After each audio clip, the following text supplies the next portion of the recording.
आप सभी को बहुत बहुत नमस्कार। आज है 2 फरवरी और 2 फरवरी 2021 के हरियाणा करंट अफेयर इस वीडियो में हम लोग पढ़ने वाले हैं। अगर आपको मेरे द्वारा पढ़ाए गए सभी लेक्चर्स का पीडीएफ फाइल चाहिए तो आप मेरे Telegram channel star IQ PDF को जरूर ज्वाइन कर लीजिएगा। स्टार IQ यूट्यूब चैनल पे अगर पहली बार आए हैं तो इस चैनल को भी सब्सक्राइब जरूर कर लीजिएगा।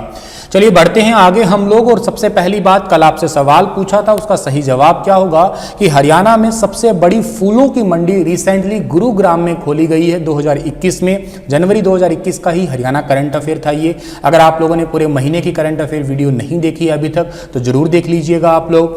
चलिए बढ़ते हैं आगे। और आज का पहला क्वेश्चन क्या होगा कि अमेरिका में WWE फाइट जीतकर शेकी ने देश का नाम रोशन किया है। ये हरियाणा में कहां के हैं? तो ये हरियाणा में रहने वाले हैं जगाधरी के, यानी कि ए ऑप्शन जो है इस क्वेश्चन का हमारा वो बिल्कुल ठीक है। जगाधरी आप लोग अच्छे से जानते ही होंगे कहां पड़ता है। अभी जगाधरी पड़ता है यमुनानगर के पास में ही है, 5-6-7 किलोमीटर के अराउंड ही, ठीक है। और भारतीय रेसलर हैं शेकी। अमेरिका में हुई थी ये WWE की वर्ल्ड रेसलिंग एंटरटेनमेंट की फाइटिंग हुई थी, उसमें जो है इन्होंने जीत हासिल की है। इन्होंने ऑरलैंडो फ्लोरिडा में हुई थी ये फाइट और उसमें जो है अमेरिकन रेसलर सीजारो को जो है वो हराया है। 18 मिनट की फाइट में इन्होंने ये खिताब जो है जीत लिया है। 30 साल के हैं शेकी। इनकी हाइट के कारण ये थोड़े जाने जाते हैं, 7 फीट के हैं ये। मुलाना में उन्हें अकाउंटेंट की नौकरी भी की हुई है, उसके बाद में इन्होंने इस नौकरी को छोड़ दिया। 2010 में जो है महाराजा अग्रसेन कॉलेज से जो है इन्होंने बीकॉम भी की है शेकी। और बात करता हूं मैं इसकी WWE की, तो इसकी स्थापना हुई थी 21 फरवरी 1980 को। इसका हेडक्वार्टर कहां पे? इसका हेडक्वार्टर US के अंदर पड़ता है। इसके CEO का नाम विंस MC मोहन है, याद रखिएगा आप लोग इतनी बात। अच्छा, जगाधरी यमुनानगर में ही पड़ता है, तो इसकी स्थापना यमुनानगर की कब हुई थी? 1 नवंबर 1989 को। जगाधरी को बेसिकली पीतल के बर्तनों के लिए जाना जाता है, याद रखिएगा आप लोग, ये थोड़ा इंपॉर्टेंट रहेगा। और यमुनानगर का पुराना नाम अब्दुल्लापुर है, याद रखिएगा, जो कि गुजरों का गढ़ के नाम से भी पुकारते हैं।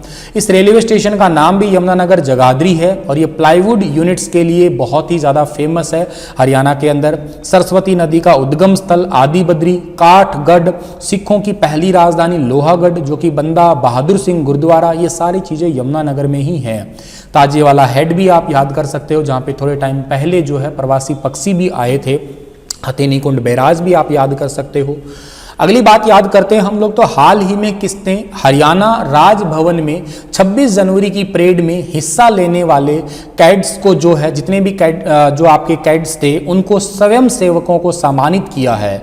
तो जितने भी आपके कैडेट्स थे, ठीक है ना, उन सभी कैडेट्स को जो है सम्मानित किया है। किसने सम्मानित किया है? उनको सम्मानित किया है राज्यपाल हरियाणा के सत्यदेव नारायण आर्य ने, यानी कि C ऑप्शन जो है वो हमारा वो बिल्कुल ठीक रहेगा। राज्यपाल सत्यदेव नारायण आर्य ने अभी 26 जनवरी 2021 की जो परेड में जिन्होंने हिस्सा लिया था, जैसे सम्मानित होने वालों में से जो है वो 2nd Haryana girls NCC battalion, Ambala Cantt की नेहा, लवप्रीत सिंह और करणदीप सिंह, 10 हरियाणा NCC बटालियन कुरुक्षेत्र के जो है मंजीत है, 11 हरियाणा NCC बटालियन के भिवानी के नितिन यादव है, इनको सम्मानित किया है। और 1st हरियाणा एयर NCC जो स्क्वाड्रन हिसार के कैडेट है मयंक शर्मा, और नेवल NCC बटालियन के तुषार दलाल है। परेड में जो है कमांडर है लेफ्टिनेंट कर्नल RC पठानिया, इनको भी सम्मानित किया है। इसके अलावा मोहित शर्मा है, हेमंत है, अंकित यादव है, नरेश कुमार है, कुमारी आरजू है, कुमारी आशु है, कुमारी ज्योति और सिमरन कौर को भी जो है सम्मानित किया है। ये नाम सारे मैंने पढ़ा है, तो मतलब आपको याद भी रखना है। और ये हरियाणा राज्य के राज्यपाल जी हैं, याद रखिएगा। हाल ही में रोहतक की नट बोल्ट इंडस्ट्री में स्टील, आयरन और तांबा पर कस्टम ड्यूटी को कितने % घटाया गया है? ये बहुत इंपॉर्टेंट फैक्ट्री भी है, ठीक है भाई, नासा के लिए नट बोल्ट बनाने वाली फैक्ट्री है। और इस नट बोल्ट की फैक्ट्री पे जो है ना अभी रिसेंटली 5% जो है वो कस्टम ड्यूटी को घटाया गया है, यानी कि B ऑप्शन जो है इसका बिल्कुल ठीक रहेगा। CT4 फास्टनर को पहली बार बजट में आंशिक राहत देने की कोशिश की गई है। केंद्रीय जो आम बजट था उसमें कोई बड़ा प्रोजेक्ट शहर में नहीं दिया गया, पहले ही प्रोजेक्ट को ही पूरा करने का समय दिया गया है। अभी स्टील, आयरन, तांबा पर कस्टम ड्यूटी को 12.5 से 7.5% घटाया गया है, ताकि स्थानीय उत्पादों को बाजार जो है मिल सके और विदेशी खासतौर से चीन से आने वाले उत्पादों की डिमांड जो है वो कम भी हो जाए। तो ये बात आप लोगों को याद रखनी है, हमारे निर्यात को रफ्तार भी मिल जाएगी, ठीक है ना। तो ये बातें आपको याद रखनी है। मैं जल्द ही कोशिश करूंगा कि पूरे बजट को जो है कम शब्दों में आपके लिए सरल भाषा में एनालाइज करूं, उसका एक वीडियो अपलोड कर दूं बहुत जल्द ही। रोहतक की बात हुई है तो रोहतक जिला जो है चारों तरफ से घिरा हुआ है, इसकी सीमा किसी भी राज्यों से नहीं लगती, चरखी दादी और रोहतक दोनों की ही, ये भी याद कर सकते हैं आप। रोहतास नामक एक राजा द्वारा इसकी स्थापना की गई थी। 1140 में यहाँ पे एक दीनी मस्जिद भी बनी थी। खोखरा कोट टीले की खुदाई हुई तो वहाँ पे बौद्ध मूर्तियों के अवशेष भी मिले थे। रोहतक को एजुकेशन सिटी भी कहते हैं हम लोग, याद रखिएगा।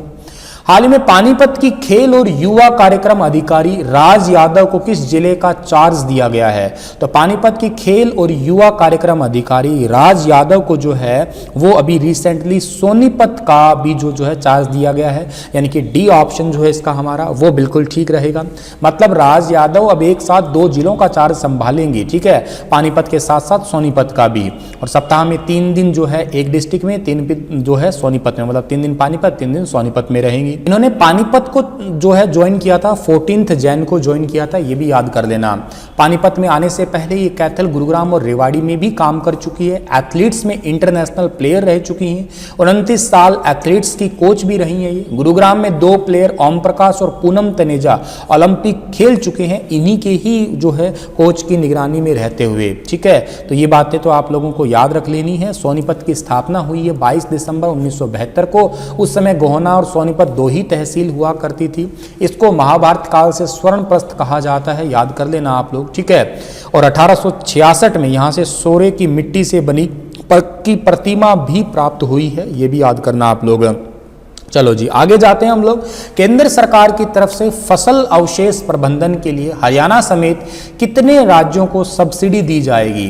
तो फसल अवशेष प्रबंधन समेत हरियाणा समेत जो है ना कुल 7 राज्यों को जो है सब्सिडी दी जाएगी, यानी कि बी ऑप्शन जो है इस क्वेश्चन का हमारा वो बिल्कुल ठीक रहेगा। यहाँ पे इन 7 राज्यों में से हरियाणा का तो नाम है ही है, के अलावा पंजाब का भी याद कर लेना, यूपी का भी याद कर लेना, और दिल्ली हालांकि राज्य नहीं है लेकिन केंद्रीय मतलब केंद्र शासित प्रदेश है और ये बहुत करीब है, शायद हो सकता है आपको आने वाले सालों में इसका नाम भी राज्यों में शामिल मिल ही जाए, क्योंकि जनसंख्या के हिसाब से बहुत ज़्यादा है ये, ठीक है ना। के अलावा राज्य आप और याद रखिएगा, यूपी है, उत्तराखंड है, बिहार है, झारखंड है, पश्चिम बंगाल है, ठीक है ना।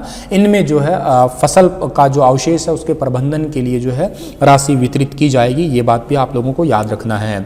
आगे बढ़ते हैं, अगला क्वेश्चन हमारा है कि केंद्र से वित्त पोषित होने वाले कितने राष्ट्रीय डिजाइन संस्थानों में हरियाणा को भी शामिल किया गया है? तो राष्ट्रीय डिजाइन संस्थानों में जो है हरियाणा को शामिल किया गया है। कितने जो है राष्ट्रीय डिजाइन है? ये एक्चुअली 5 राष्ट्रीय डिजाइन है, उनमें हरियाणा को शामिल किया गया है। टॉप 5 में कह सकते हो, लाइक गुजरात है, हरियाणा, गुजरात, आंध्र प्रदेश, एमपी और असम, इन राज्य में जो है हमारा हरियाणा राज्य भी शामिल हो चुका है। और हरियाणा के कुरुक्षेत्र स्थित उमरी में राष्ट्रीय डिजाइन संस्थान मौजूद हैं, जो कि अब केंद्रों से वित्त पोषित होने वाला है। इसको फाइनेंस बजट मिलेगा, ये थोड़ा इंपॉर्टेंट बात, मोस्ट इंपॉर्टेंट क्वेश्चन भी याद करना आप लोग। हरियाणा के किस जिले की तर्ज पर अब पूरे देश में महिला पुलिस स्वयं सेवकों की नियुक्तियां की जाएगी? हरियाणा के किस जिले की तर्ज पे अब पूरे देश के अंदर महिला पुलिस स्वयं सेवकों की नियुक्ति की जाएगी? तो ये करनाल और महेंद्रगढ़, यानी कि ए और बी ऑप्शन जो है इसका हमारा वो बिल्कुल ठीक रहेगा। महिला और बाल विकास मंत्रालय ने पूरे देश में महिला पुलिस स्वयं सेवकों की तैनाती को जो है हरी झंडी दिखा दी है। सबसे पहले हरियाणा में करनाल और महेंद्रगढ़ में ये योजना शुरू की गई थी। और ये क्यों है योजना? क्योंकि महिलाओं के खिलाफ जो अपराध होते हैं उनसे निपटने के लिए निर्णय लिया गया है। करनाल का अगर जिक्र हुआ है और महेंद्रगढ़ का भी जिक्र हुआ है यहाँ पे, तो करनाल की तो बात कर ही लेते हैं। इसका नाम राजा कर्ण के नाम पे पड़ा हुआ है। कंबल और जूतों के लिए बहुत ही ज्यादा ये फेमस है ये, ठीक है। और के बाद आप अगर बात करते हो महेंद्रगढ़ की, तो ये कन्नौड़िया ब्राह्मणों द्वारा बसाया गया है। पहले इसको कानोड़ के नाम से पुकारते थे, ठीक है ना। 1861 में महाराजा नरेंद्र सिंह ने अपने पुत्र मोहिंद्र के नाम पे एक किले का नाम रख दिया, पटियाला रियासत के किले का नाम महेंद्रगढ़ रख दिया। बाद में नारनौल निजामत रखा गया नाम, और बाद में इसका नाम महेंद्रगढ़ निजामत भी रखा गया था। एक निजामत का नाम भी बदला गया था। अभी वर्तमान में नारनौल, महेंद्रगढ़, नांगल चौधरी, अटेली और कनीना जो है इसकी तहसीलों में बात आती है। हाल ही में नेपाल सरकार ने हरियाणा के कितने पर्वतारोहियों पर प्रतिबंध लगाया है? तो नेपाल सरकार ने अभी हाल ही में 2 पर्वतारोहियों पे जो है प्रतिबंध लगाया है, यानी कि ए ऑप्शन सही है इसका हमारा। और रेवाड़ी जिले के गांव नेहरूगढ़ निवासी नरेंद्र यादव और कैथल जिले के पर्वतारोही 10 वर्ष तक नेपाल में पर्वतारोहण पर प्रतिबंध लगा दिया है, ठीक है ना।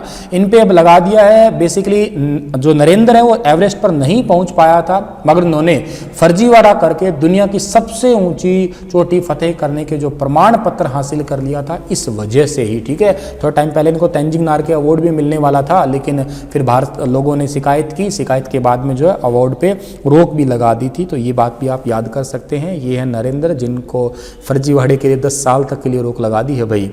हाल ही में हरियाणा सरकार ने स्कूली स्तर पर खेलों को बढ़ावा देने के लिए कितने रुपए की राशि जारी की है? तो हरियाणा सरकार ने 93 लाख रुपए की राशि जारी की है स्कूली स्तर पे खेलों को बढ़ावा देने के लिए। इसमें volleyball, football, basketball, kho kho, pole, carrom board, handball, yoga, discus, shot put, badminton, high jump, जो स्कीपिंग रोप होता है, इन खेलों को जो है इन खेलों से मेनली जो है शामिल किया गया। इन खेलों से रिलेटेड जो सामान है वो खरीदा जाएगा, ताकि बच्चे जो है अपना मैदान बेसिकली जो है मैदान में अच्छा दमखम दिखा सके और देश की झोली में पदक भी डाल सके, ठीक है जी। लास्ट क्वेश्चन हम पढ़ते हैं। तो हाल ही में हरियाणा सरकार ने कितने एचपीएससी के तबादले किए हैं? तो रिसेंटली सरकार ने 30 एचपीएससी अधिकारियों के जो हैं वो एचपीएस अधिकारियों के जो है वो तबादले किए हैं। ए ऑप्शन सही रहेगा इसका हमारा। इनको आप पीडीएफ में पढ़ सकते हैं, ठीक है। ये अधिकारी हैं जिनका तबादला किया गया है अभी रिसेंटली, ठीक है।